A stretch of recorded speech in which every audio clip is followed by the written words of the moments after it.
현대 명리학을 선도하는 백산사주TV 시청자 여러분 반갑습니다.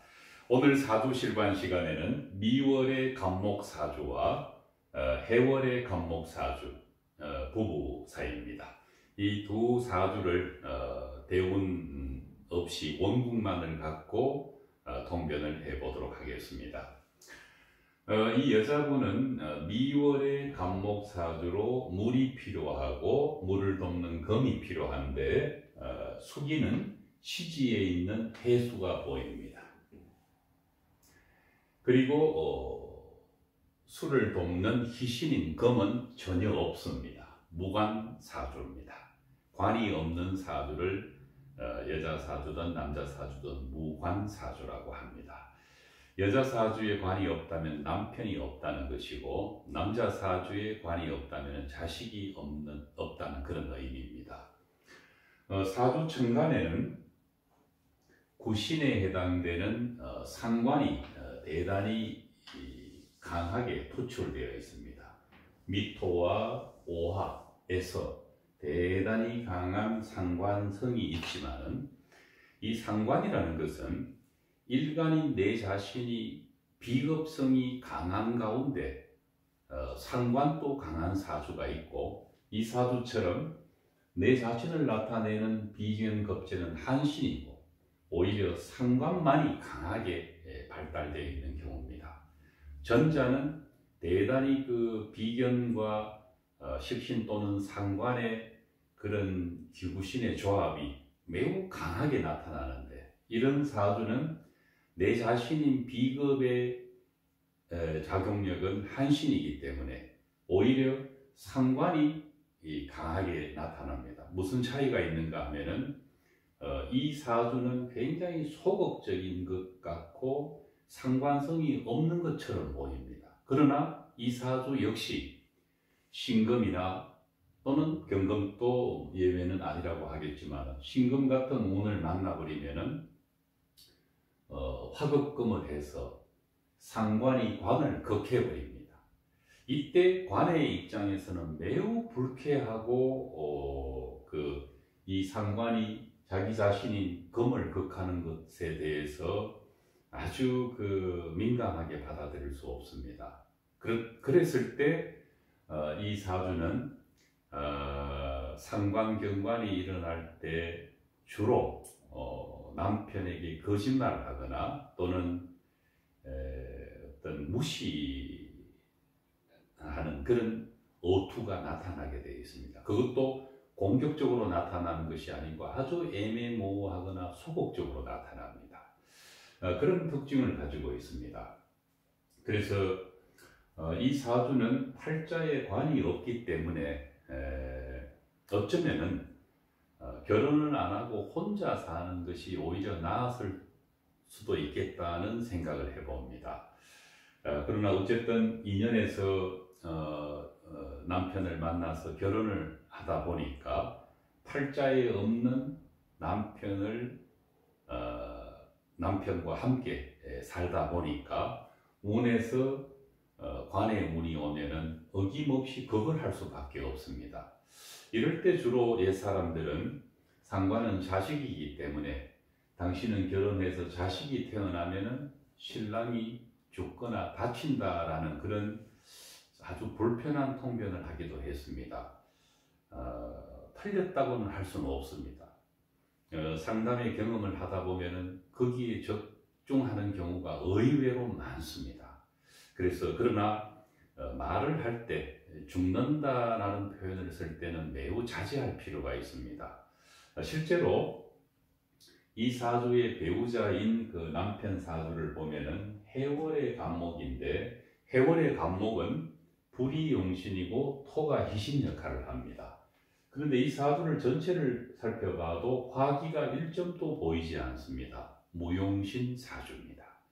용신이 없는 사주라는 뜻입니다. 다만 희신에 해당되는 토만 외롭게 있습니다. 밑에 진토가 있고 진토가 있지만 이 토는 천간에 있는 무토의 뿌리가 되기가 어렵습니다. 적어도 이 토를 도와주기 위해서는 지지에서는 인, 사오미, 술토가 다소 도움이 될 수는 있습니다.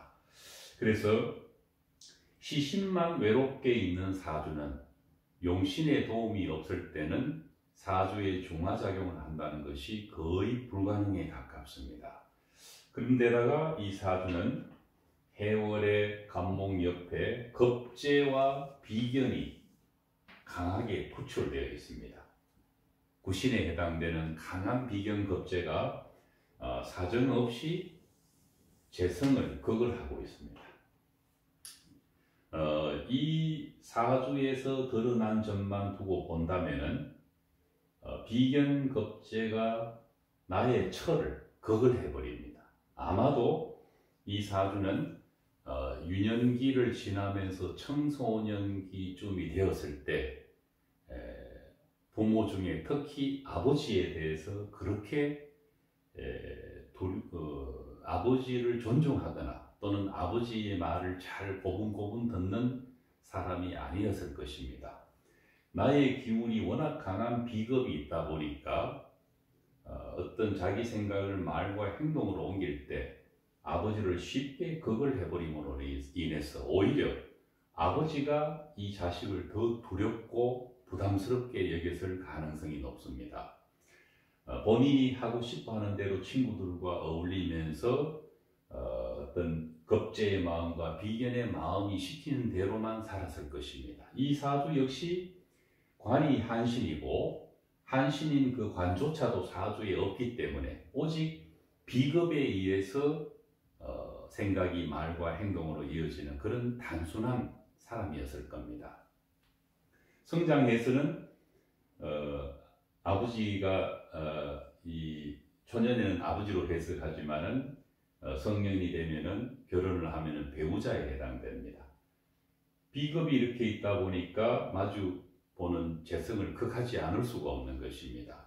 또 돈도 함부로 쓰고 이런 사람이 온전한 결혼 생활을 하기란 어렵습니다. 실제로 이 두 부부는 많은 문제점을 가지고 있었는데 이 남편이 철을 시도 때도 없이 폭행을 했기 때문에 친정으로 도망을 간다든지 도망갔다가는 다시 붙잡혀오고 또 있다가 또 구타를 당해서 또 피해서 나가고 이런 일이 반복되고 있었는 것입니다. 아마도 이분 사주에서 처에 해당되는 이 무토는 같은 공간에 오래 살다 보면은 무슨 일을 당할지도 모를 만큼 아주 위태로운 자리에 있는 또 그런 글자에 해당됩니다. 그렇다면 공부를 위해서 이분이 이 철을 극하는 것은 이분 사주의 암시입니다. 그러나 이분이 혹시라도 부부 생활을 하는 가운데 남편으로부터 구타를 유발할 수 있는 어떤 동기가 있지는 않았을까를 한번 공부 삼아 의심해 보는 것은 어떨까 생각합니다. 앞서 말씀드렸듯이 미월의 간목사주의 상관이 있다면은 이 상관이 기구신이면은 항상 관을 보면은 업수이 여깁니다. 그러나 내 자신이 큰 힘이 없기 때문에 노골적으로 관을 업수이 여기지는 않습니다. 그러나 관의 입장에서는 그것이 굉장히 불쾌하고 그래서 거기에 대한 반사작용으로 물리적인 힘을 가해서 철을 구타를 한다거나 하는 그런 원인을 만들었을 가능성을 배제할 수가 없습니다. 물론 부부 관계에서 철을 구타를 한다는 것은 당사자가 잘못한 일입니다. 그것은 있을 수 없는 일입니다. 그러나 사람이 감정을 가지고 있다 보면은 어떤 문제이든지 간에 그 원인이 따로 있습니다. 그 원인을 잘 알므로 인해서 사주 통변에 더한 그런 깊이 있는 통변이 가능한 것입니다. 다시 정리를 하면은 이분은 어떤 말로 설득할 수 있는 사람은 되지 못합니다. 오직 생각하면 바로 행동으로 옮겨버리는 그런 아주 그런 무지막지한 분이라고 이해를 하시면 됩니다.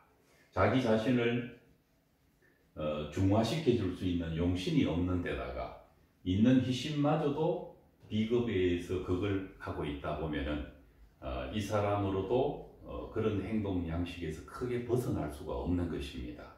그리고 이분 역시 결혼을 안 하는 것이 좋은데 그나마 있는 재성이 있다 보니까 인연을 얻었던 것이고 계속 살다가는 아마도 이처는 제명을 다 살기가 힘들 것입니다. 상담을 통해서 이혼을 부추기거나 이혼을 하라고 하는 것은 잘못된 일이지만은 그러나 모든 것을 명리학을 통해서 사주를 통변하고 상담을 할 때 지나치게 윤리나 도덕만 내세워서 참고 살아라고 하는 것은 제고해 볼 필요가 있는 것입니다. 더 흉한 일을 막기 위해서는 서로가 더 불행해지는 것을 막기 위해서는 가끔은 그런 용단을 내려야 될 때도 있습니다. 모름지기 사주의 운이라는 것은 하늘에서 떨어지는 거로 알고 있겠지만은 모든 것은 사주 8글자가 시키는 마음작용에 의해서 말과 행동으로 이어져서 길흉화복을 스스로 만들어내는 것입니다. 좋은 운이 있다면 그것을 잘 알고 분수에 맞는 노력과 목표를 세워서 보다 가치 있는 삶을 우리가 기대할 수 있고 비록 나쁜 운이라 하더라도 나쁜 운을 일으키는 그 마음을 잘 다스림으로 인해서 덜 나쁠 수가 있는 것입니다. 나쁜 운을 나쁘지 않아야만 한다고 생각하는 데서 함정에 빠지기 십상입니다. 나쁜 운은 나쁩니다. 덜 나쁘게 하는 것이 우리 인간이 할 수 있는 최선의 선택일 수 있는 것입니다. 공부가 도움이 되셨기를 바랍니다. 다음 시간에 뵙겠습니다.